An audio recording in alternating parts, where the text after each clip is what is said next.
Hi, so welcome back to the Apprentice One-to-One podcast. I'm your host, Mark, and this week I have another guest with me, and she is from north of the border, so up in Scotland again, and is actually an employee of one of the other guests we've had on as well. And I have with me tonight, Catlin. How are you doing, Catlin?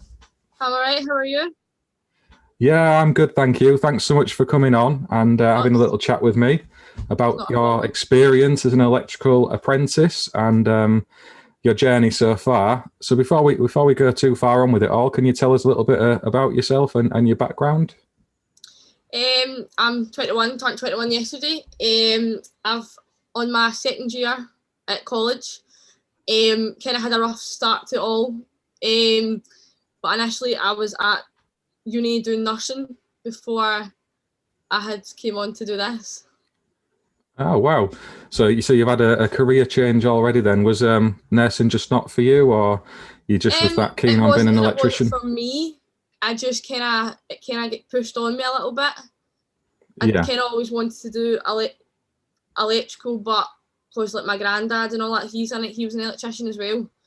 And brilliant. then it was kind of like I was a bit too scared to actually go and do it. Yeah, I mean, is that from when you sort of left school? Did you see it as a bit of a no go to walk into the trades Yeah, as a female? Was that one of the things that put you off? yeah, it was. Yeah, and then some people would say that I couldn't do it and whatever else, so that kind of always just played in my head. Yeah. So what was the turning point for you then that kind of made you realise that you can do this? Was there a moment you can remember, or did it just sort of happen as It these just kind things of do? it just kind of sort of happened because I was just sick of people telling everybody, oh, you can't do this, you can't do that. So it was kind of just proving people wrong, really. Fantastic, fantastic. And now you're working as an electrical apprentice for Craig at Quinnery. So Craig Yeah, came on and did a podcast with us already. How's that going for you? I love it. Honestly, it's probably I only started with Quinnery maybe at the end of August, start of September, and it's a big massive difference to like my old company, and it's just far better for me. Fantastic, fantastic. And did you have to make that move by choice, or was it just something that happened through redundancy with No, coronavirus? I made it by choice. I Okay, good decided stuff. to make the move over. Oh, lovely stuff. And they specialise in EICRs and stuff, do they? Is Yeah, that primarily what you're doing now? Are you out learning how to test and inspect? yeah, and then done Right. obviously my first fuse board change just last week there, which was went quite well. Yeah, I saw the post on Instagram. How did you find that? It's always a daunting one actually, because it's one of those where when you get so far into the job with the old fuse board off the wall, you can't turn back and leave it. You've got to see it through, No, haven't I you? So know. how did you find it? I was quite nervous to be fair when Ross, my tradesman, had told me that I was doing it. I actually went home that night and watched YouTube videos because I didn't want to mess it up. Oh, that's But once I brilliant. I was mean, doing it, it was kind of not easy, but it was more straightforward than what I thought it would be. yeah. So I guess as you're in the middle of the job, your mind kind of wanders into the task at hand, doesn't it? And you can't fret and worry about it. They Yeah, say because that I'd most of the watched time, Ross don't do it they? that many times, so it was just kind of actually been putting that into practice. Brilliant, brilliant. And it all turned out all right. Everything tested off okay, and it was a Nothing good fit, job. so it was all fine. The whole trip test. Nice one. Oh, it's good that you're getting that experience because there's a lot of apprentices who've certainly been in touch with me since I started doing this, saying how they don't get much of an opportunity to actually do much installation work or testing. So the fact you've been given that chance is a brilliant thing, and that says a lot about Quinnergy and It Craig is as because well. considering my old company, I never really got much experience at all, and it was kind of that's how I made the move. And working with Quinnergy is a completely different like Yeah, thing compared to most one because I worked outdoors with my last company. yeah. So I guess you've not got much opportunity there anyway to do much testing and All installation I work like that. really did was strip armour for garden lights. I was doing garden lights for a year, so it's Yeah, and this is completely exactly different. exactly what I spoke about with Craig on the last podcast. So this one's only just come out actually this evening, so you might not have seen that one. But he was saying how a lot of apprentices kind of get stuck in that rut of doing steel wire armor terminations and metal munching and all the basics, and never get actual experience of testing and distribution boards and consumer units. So if you found an employer that's giving you that, that's ideal. And fair play to Craig and Quinnery. That's great. How have you found your learning through all of this? Have you been managing to get into college still? Are you on day release, or has it all been stopped? The last time I was at college was just before Christmas, and we were in. So I think we did like 3 days at college and then like 2 days online. Right. So the lectures would come on at like 9, 12 and then 3, and they would kind of take like a register, and then they would basically just ask you if you had any questions about the work, and if you said no, then they would just leave you to it. Wow. And then I was meant to go to college last week, but they have came back and says that I'm now not going to be able to do any online learning until the end of February, because the college didn't have enough time to prepare. Oh no, that's awful, and that again, that's so common. So I mean, are you expecting that you might end up being put back a year, or are you going to try and there was keep actually up with talk it? about that. There were like our training officer did say, "Oh, there is talk about obviously putting you back a year," but all my class was like, "No, we'd rather just try and stick it out as much as we can."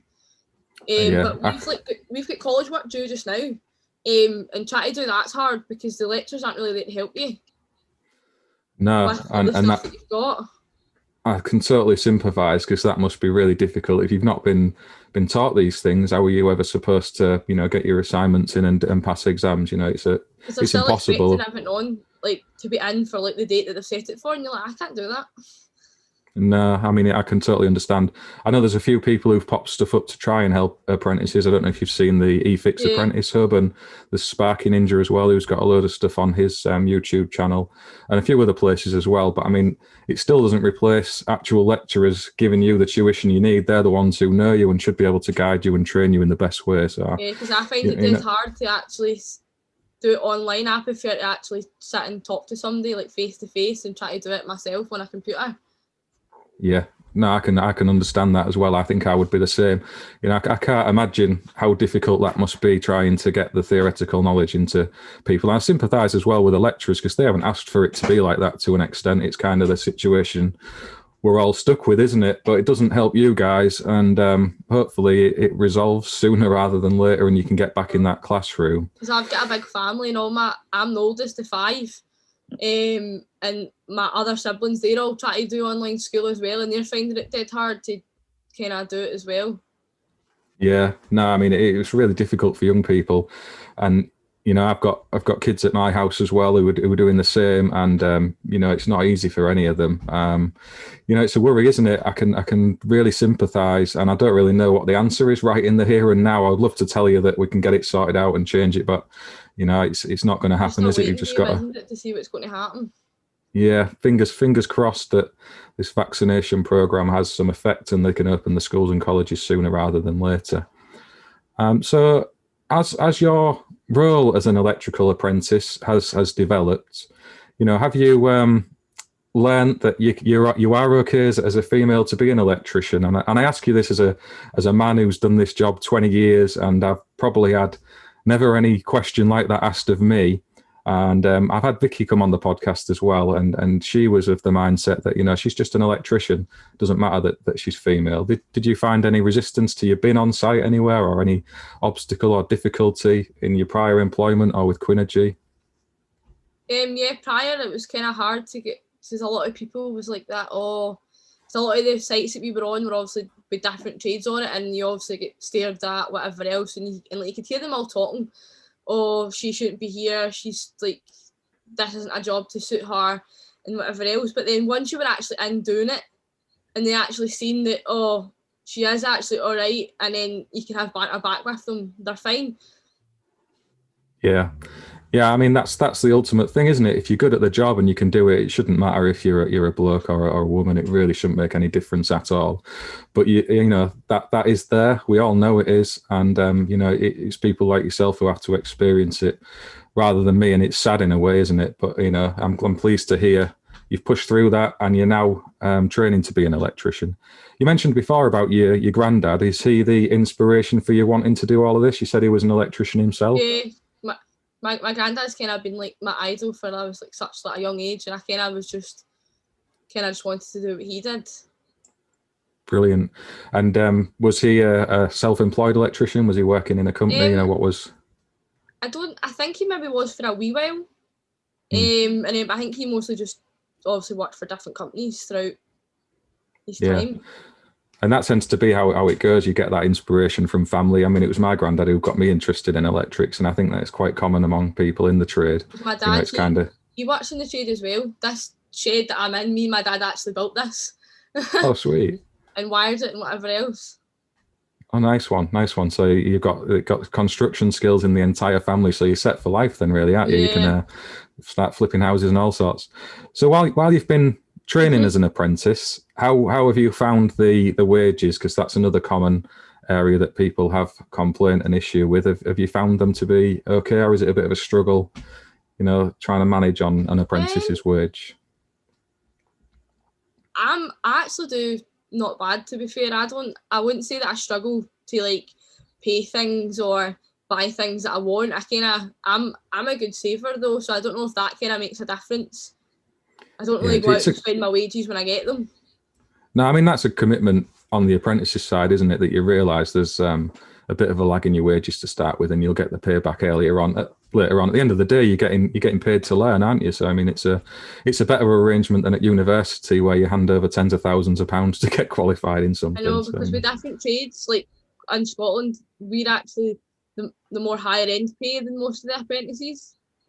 Because there's apprentices that I know that are nearly qualified, and I actually get more than them just now, being a second year, than what they do that are nearly qualified. Wow, I never realised that it was like that up in Scotland. That's different to down here. So yeah, that's interesting. In terms of your site assessments and stuff, are you still getting visits from your assessors or whatever you would call them, your training officer? Yeah. Officer. I got one a couple of weeks ago, actually, just before Christmas, and that's the first one I've ever had since I started like my apprenticeship. Really? Yeah, I've only had one out the whole 2 years that I've been at college. So that was the first one. Wow, how did that go? Was it all right?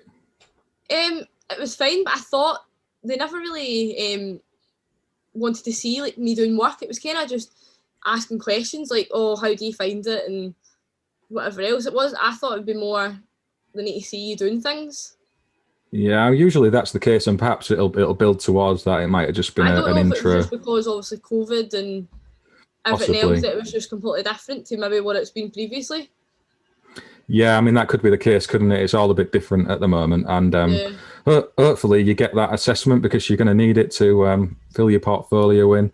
It's a little bit different up in Scotland, isn't it? I spoke about this with Craig on his podcast, but you don't do the same kind of apprentice or the exact same apprenticeship that we do down here in England. Do you have a different AM2 test, isn't it? Is it called the FICA test or something up there? Yeah, we get a FICA test, and it's end of third year. So from first year, you go to college for a month at a time. So you go to college for a month, and then you're at work for like 6 or 8 weeks. Then you go back to college for a month. For second year, you go for 2 weeks at a time. Every 8 to 10 weeks or something like that, your weeks get cut shorter. Okay. And then third year, you're only there for 1 week, and that's at the end of the year.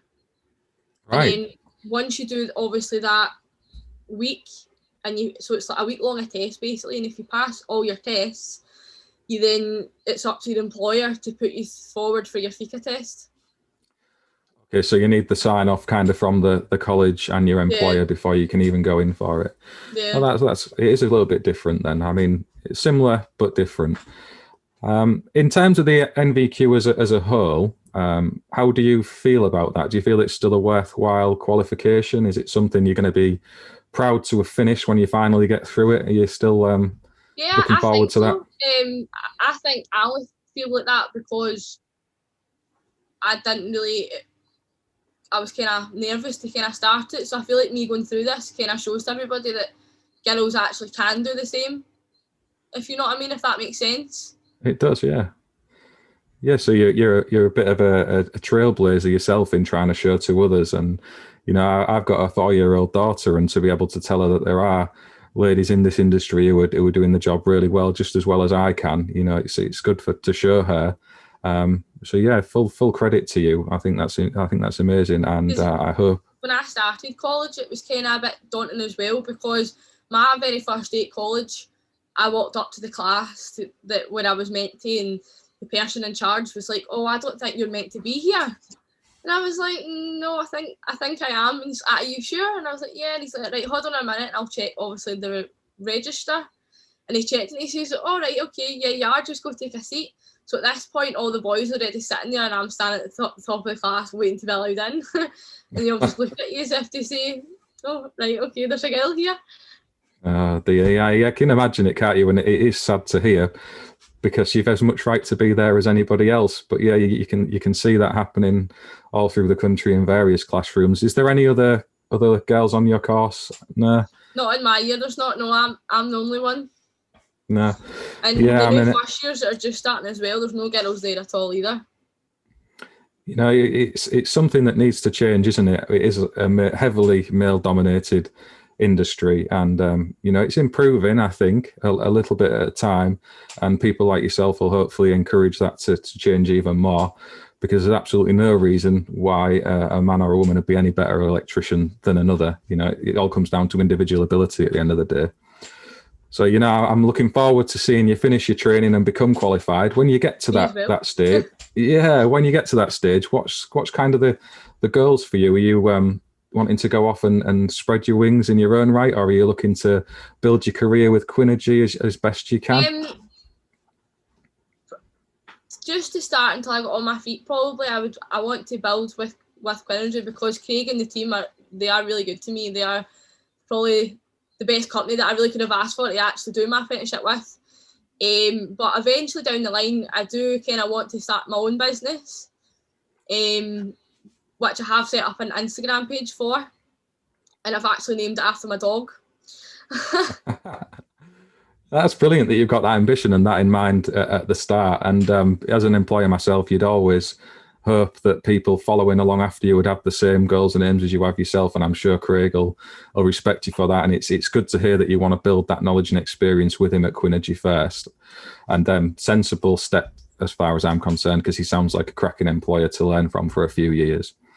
In terms of once you do get finished, what kind of role in the industry would you like? Are you wanting to stay in inspection and testing, or are you got ideas to go off into something different in the industrial world or something? What would be the favourite bit of the trade if you could pick? To be honest with you, I was kind of seeing how things go and just take it day by day, really. Yeah, I mean, sometimes you can get a bit carried away with yourself thinking about what you would like to do, but there's so many different areas of this industry, and that's one of the key points I'd like to try and keep making to people who are maybe watching and listening, that there's, we've got the whole smart home thing brewing up, there's the EV charging stuff, there's a whole world of commercial and industrial stuff with solar and wind, and then you've got the domestic works as well with rewires, and then all electrical compliance, and that's before you even start talking about wholesaling and things like that. So such a massive industry. And it's important that we keep making that point, because we're trying to draw new people in. So people out of school who are choosing to come and be electricians, they need to get that message that this is a massive job opportunity right across the trade. There's one thing, if I had to go back and start my apprenticeship again, I don't know if it's the same down in England, but there's a thing up in Scotland called the pre-app course. Okay. So it's like a pre-apprenticeship. So you go to college for like a year and kind of learn all the basics. And then I think there is something similar. You go on, it's like work experience as such through the college to different employers. And then by the end of that, the employers that you go out and do your work experience with, they can either take you on themselves, or then you can go and find your own kind of employer and say, look, I've got obviously like the basic skills and knowledge. Yeah. So it gets that in there right from the start, doesn't it, to give you a good footing to build up from. That's a good shout. So anybody who is watching or listening to this and you're still in school, I know there's a few of you on the Apprentice 1-to-1 Instagram page, if you are up in Scotland, as Caitlin's just referenced there's a course you can start looking towards getting yourselves on to give you a good footing and start out before you even begin your apprenticeship. So a good point. That's a nice one. While we're speaking about courses, are you familiar with the short courses? Do you ever get tempted by any of those? Have you seen much about them? So where you can go and be an electrician in a couple of weeks with a bit of online training? You ever been tempted I've by never that? seen that, but I have seen one for it's gas. Like you can do your gas in 6 months. Yeah, I think these training I would companies kind of short on like these to do stuff. that as well. I would kind of like to go on and do like my gas as well and just kind of expand it a bit more. So then if I ever do go along the lines of doing my own company, then I've kind of got a bit of both in that experience. So you can be like multi-trade, and I guess in your experience with Craig and Quinnery, they do a bit of that, don't they? I think is it gas as well as electric? Gas engineers as well there in the company. Yeah, so if you can cover those bases, as you'll have seen in your day job now, that's a big selling point to any client. You know, if one hit visit, especially at the minute with coronavirus and stuff, avoiding loads of different engineers in the same place. So you know, that's some people don't really like it, and some people are like okay with it. You just kind of need to take it when it comes to it. Yeah, no, that's a good point, and I agree. Having more knowledge about things is better than not. Well, while we move on to speak about some tools, because this is always a good one, and I've asked every single person who's come on, if you had a couple of £100 in your pocket and you wanted to get set up with some hand tools, or when you first started out yourself not too long ago, what was the kind of stuff you'd be looking at? What would you be putting in your first kit? Screwdrivers and a pair of croppers. Good shout with the croppers. I never ever used snips. It was always just croppers. So I had like a wee pair and a big pair. Because obviously cutting that armour, you needed the big pair. Yeah. Which I could never cut because my wee hands were never strong enough. And even still, I still can't do it. No, that's a good point. But my wee croppers do come in handy a lot. Yeah, no, you croppers every time. You'll be doing well. I don't know if you listen to the Electrician's Guide to Everything podcast, but that's a big debate on there between croppers and side cutters. So you'll be held in high esteem over on there saying croppers. Yeah. So that's a good shout. And, you know, having decent hand tools is always a good start out point for any apprentice. And most people have said similar kind of thing. So, you know, makes a lot of sense, doesn't it, to get those basics. Always have tape. Electrical tape. Yeah. Is that for healing the wounds in your hands when you've jabbed a screwdriver into them? Aye, because when I done the fuse board change, I ended up getting a blood blister and I'd burst it, and I was like, no, just put a bit of tape around that and I'll be fine. You're not a proper electrician until you fixed your own hands with some electrical tape. No, because one of my fingers actually I've got no feeling in, because when I was at my other company, I was stripping armour and I had basically near enough cut the tip of my finger off. And I kind of just jumped up and went to the van, and I just kind of wrapped a bit of blue roll in it and tape, and I was like, no, I'm fine just to go back to work. And then my employer was like, no, you need to go to the hospital and get stitches. And I was like, that's fine, Lecky tape will do it. Oh dear, yeah, no, there's some stories that all electricians have got. I mean, one of my apprentices nearly passed out because I jabbed a screwdriver into my hand. I can't remember what I was doing, but I was stood at the van doing something, and it went right in. And when I pulled it out, there was blood spraying up onto the van ceiling, and he nearly fainted. So he was more ill than I was from that injury. But I was of the same thought: get a bit of tape wrap around it, it'll be fine. So you know, it's sturdy. You can never get in past that. Exactly. So, if what advice would you give to somebody wanting to get into this trade? So, if there's a young lady who's sort of 16 and coming out of school and they're desperate to be an electrician, and maybe like yourself, where you went off into nursing and that wasn't really what you wanted to do, but it was the thing you ended up doing, what advice would you give to them to kind of push through that and come straight into the trade or the job you want right now? You know, what would you say to them? I just tell them to go for it. I regret not doing it at a young age, because obviously everything was going through my mind, but obviously being in a guy's role as such, everybody kept saying, oh, it's guys orientated, like you need thick skin to be in the trade and whatever else, but you really don't. See, as long as you can have a laugh and you have that in your head that you'll do well, you'll be absolutely fine. There's no reason why somebody at 16, a girl, can go straight out for school and go straight into the trade. There's no reason why that they can't do it, because I've learned from being at college with the boys, they need you as much as you need them. Yeah, no, that's a great point, and you know, I can only echo what you're saying. And again, if somebody's kind of in the role they don't really want to be in now, and they've always wanted to step into the trades, it doesn't have to be as an electrician, and it doesn't have to be a plumber. Yeah, it doesn't have to be if you're a girl either. Anybody, you know, we always make these mistakes as we leave school. None of us really know exactly what we want to be doing, and if you find you're not on the path that you're really passionate about, then do something about it. Fed up it, and then you end up working a shop for the rest of your life that you don't want to do. Exactly, and the best thing you can do is make that change as early as you can to be doing something that you are interested in, because we spend most of our lives working, don't we? It's what we do the most of, and if you don't enjoy it and you know it's not interesting, then you're going to end up hating it. So you know, make that change. I used to go to work with my old employer and used to hate actually being there, and see now that working with Craig and Quinnery, I really enjoy going to work. I do. That's brilliant. I'm excited to actually get up in the morning and actually wonder what I'm getting up to that day. Yeah, that's when you know you've got a good job. If you're looking forward to it in a morning and you're jumping out of bed to go and get on with it, you know, you've found a decent career path, haven't you? So good on you. And it's nice that Craig and Quinnery make that work environment. And having spoken with Craig on the podcast, I know he's big in looking after his team and in his employees. And he was saying that when he's recruiting people, he doesn't actually do it in a traditional sense through CVs and application. It's more in the person, and sometimes approaching him through social media. How did you actually find Craig? Was it a job advert in the paper? I'm going to imagine it wasn't.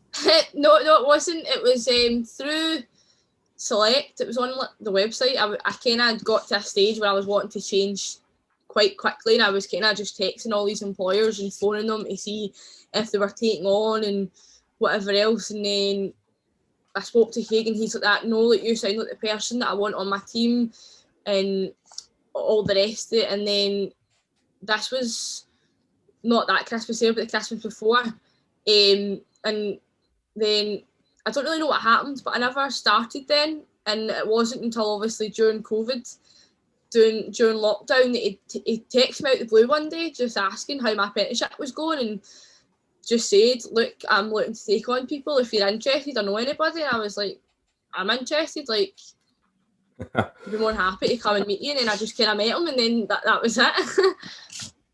Grand stuff. So it sounds like Craig tapped you up really and stole you from your former employer. But yeah, you know, that is a good point. And you know, it's a common question I've been asked recently is, you know, what can we do as apprentices to stand out to employers and try and find jobs? Because there's a load of people who've been laid off through all of this, and they're all desperate to get back into work. So what kind of advice would you give to an apprentice as things they can do to increase their chances of being employed or find that next job? You know, what would you say to some of those people? Probably is what Craig did as well, is social media. See if you can start up your own page and promoting the kind of work that you've done, and showing employers that you are good at what you do, and like you'd be an asset to the team. And it's probably just social media, because there's more employers using social media now than like ever before. Yeah. 100%. And that's great advice. And you know, I would echo that as well. If you're on social media anyway, just knocking about with your mates and stuff, even if you make up a separate account just to show some of the work you're doing or the work you have done, and try and get some of the electricians who you've worked with before to kind of comment on your stuff. It all helps. It shows you're interested.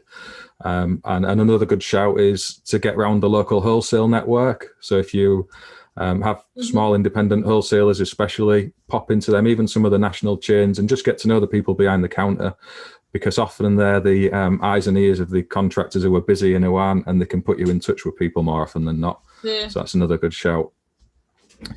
And you mentioned then about social media, and you are on there yourself. If there is any people who would like to follow you, where can they find you? Where can they find out more about yourself? So my personal account is just obviously my name, Catlin Kearney XO, and then for my electrical page, it's Bordeaux Electrics, obviously named after my my dog that I bought myself last year. So yeah, I've seen both of those accounts. So if you are wanting to go and see the kind of installs Caitlin's been getting on with, I'll pop a link into the description of the video and the podcast so you can go and follow her over on there. And even maybe if anybody's got any questions, like girls or boys, to see how to get into or whatever, then my messages are always open for anybody that wants to talk, is just to even ask a simple question. You can message me anytime. That's brilliant, and that's very generous of you. So, you know, there's a whole community of people out there doing stuff. It isn't just me with Apprentice 1-to-1. There's loads of other people, and Caitlin's just put herself forward there as one of them as well now. So, you know, it's fantastic that everyone is trying to help and look after each other, especially through all of this that we're faced with right now. And you know, with Apprentice 1-to-1, we keep finding employers and jobs, and we'll keep pressing away with that. And if there are any questions that anybody has as well, reach out to myself. I'm always happy to try and link you all together, so it doesn't have to just be employers with apprentices. It's linking apprentices together as well. You can all help each other as well. So in terms of your view on the electrical industry as a whole, this is another question I've asked everyone, and it's a fairly big one in a lot of ways. Do you see it as you know, kind of in the gutter and finished with, or is it something that's waiting to emerge into one of the best industries there are to work in? Because there seems to be a certain element of people who are around my age who are suggesting that it's never been worse, and then there's a whole generation of people coming through kind of your age who are saying that actually that the prospects for this trade are immense. You know, where do you sit in it all? I think it's got a lot more to offer. I think there's a whole new world out there in the coming years that can just totally change, and I think I'm in the position where I could make it better as such. And but I do think we are getting there, and to be like one of the best industries. Yeah, no, I would agree with you. And sometimes we get bogged down by a lot of the voices who are kind of bashing things more often than not. And it's important to have a bit of context and accept that actually the benefits of being an electrician in the next 10 to 20 years are huge. You know, it's probably the biggest growing trade there is. When you look at all the stuff that's coming with gas boilers, been stopped to a point. I mean, he was talking about doing your gas, but it looks like that the government are kind of trying to encourage people away from gas heating. So there's all the electric heating as well in people's homes. There's the EV car charging, the smart homes, and all of the other things. So, you know, it's a great opportunity for anybody coming into this industry. And if you want to get an apprenticeship in any trade, you probably do well to pick an electrical apprenticeship of all the others right now. People ask me, I will, like, when people ask me, "Oh, what do you do?" and you say to them, you do also get the odd person that's a bit like, all right, okay, you're doing this and you're doing that, and then there's other people that are like, that's really good, like you're probably the most best job there is as a trade. I think it really just depends on people's thoughts on things. And yeah, absolutely. I mean, what outside of the electrical industry, what do your friends and family think of you wanting to be an electrician? Have you had any comments from them based on your career choice? Has anybody kind of, you know, poo-pooed on it as such, or have they all been quite supportive?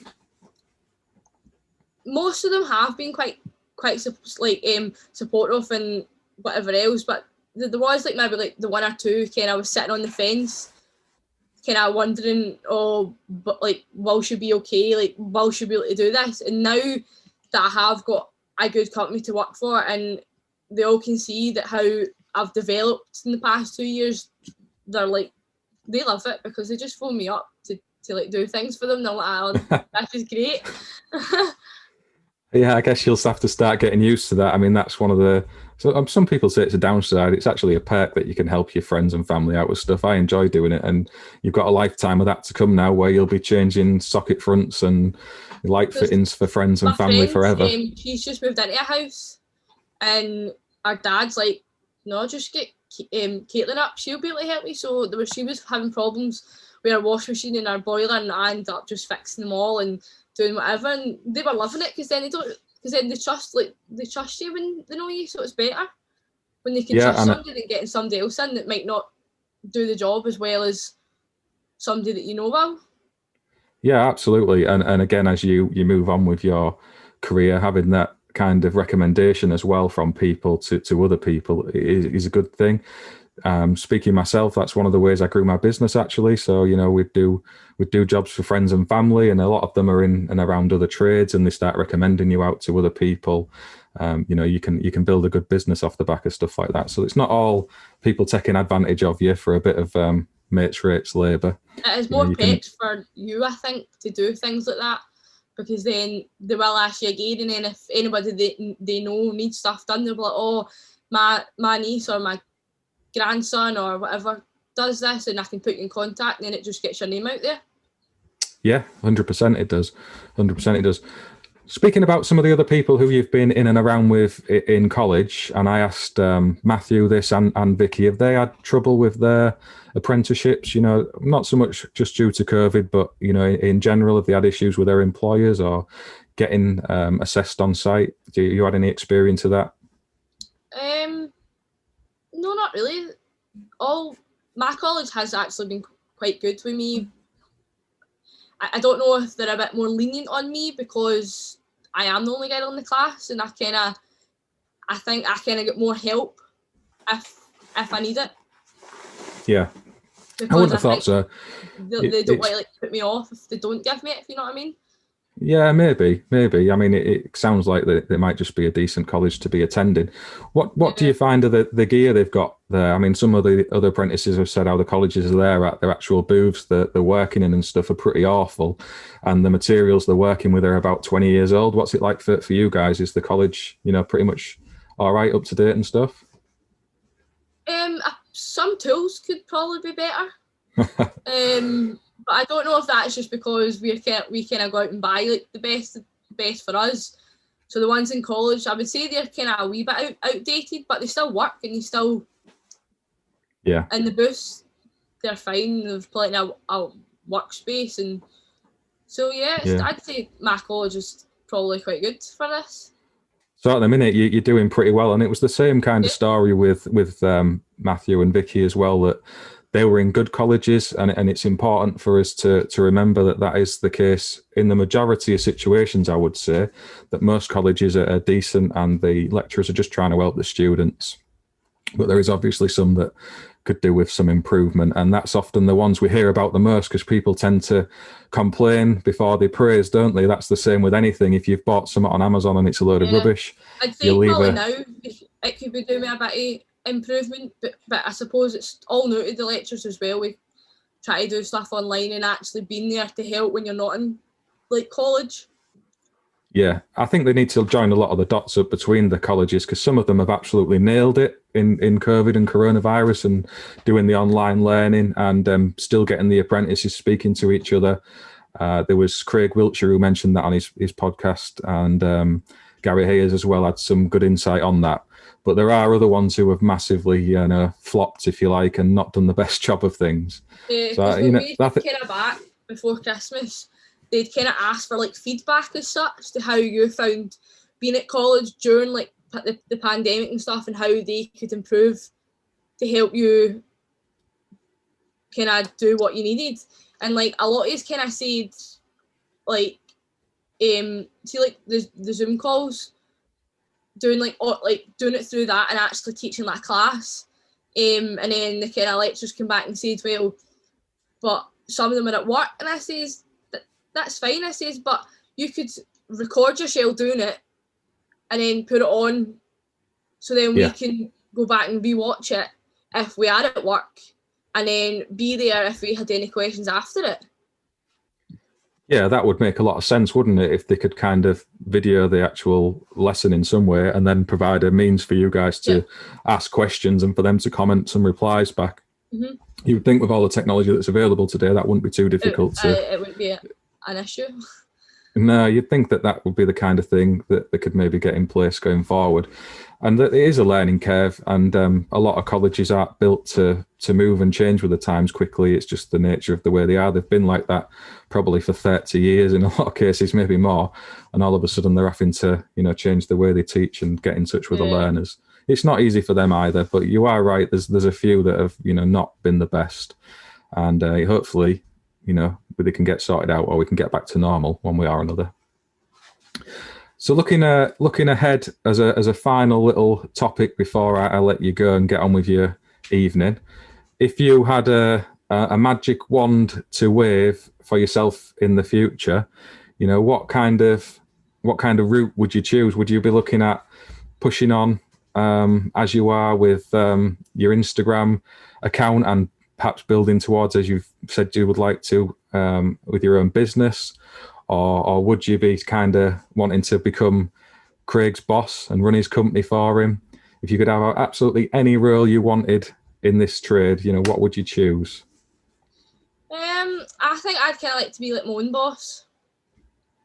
Yeah. And put my ideas and thoughts into like a company, being in charge and maybe doing things different to maybe what it is now with like different companies. So maybe in like 10 years time it'll be like a completely different like ball game. Yeah, so when you say your own company, it's not you out on the tools with your own business and your own lifestyle, it's you running a contracting firm with people working for you. Yeah, but I would still be on the tools though, I think, as well. I'd kind of still like to be involved in it all. Good on you. That's the best way to be, have people working with you in your business, but still out there with them on the front line. You would go on a lot better if you were actually out with the people that you've employed than actually just maybe sitting in an office and just going, right, you need to do that, this is what you're to do today.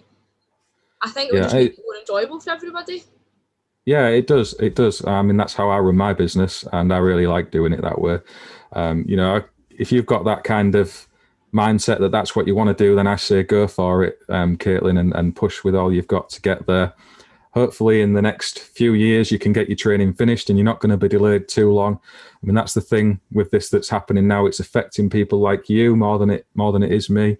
I know it's often mentioned on the news how we're kind of suffering financially, and there are electrical contractors are really struggling at the moment, but we're not being held back in our training and education and our lives. Ultimately, you guys might end up being put a year behind where you would be before you can earn proper money. It's a year later before you can start off in your goals in life for other things as well. And I think it's important we acknowledge all of that. And you're all being absolute superstars by keeping going through all of this. And I have massive respect for every apprentice out there who's still pressing on trying to get qualified.